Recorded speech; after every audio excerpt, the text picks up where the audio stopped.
తులసికోటకు పూజ చేసుకుంటున్నా. అయ్యో అల్ల పురాగానం ఇగో నెయ్యితోటి దీపం పెట్టుకుంటే ఇవాళ శుక్రవారం మంచిగా అవుతుంది. శ్రావణ శుక్రవారం కదా, నెయ్యితో దీపం పెట్టు మంచిగా ఉంటుంది. మంచిగా కావాలని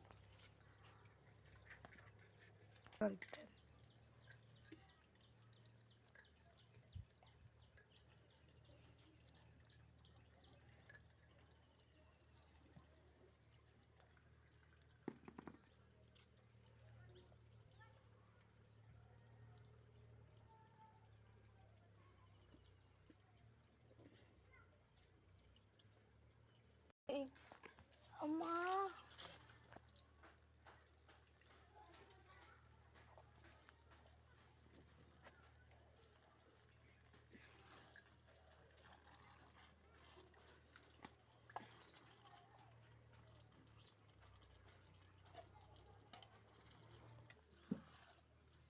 ఇక తులసికోటకు దీపం పెట్టిన, ఇక పువ్వులు పెట్టుకున్నా, ఊదిబస్తులు పెట్టుకున్నా. తులసికోట పూజ అయిపోయింది.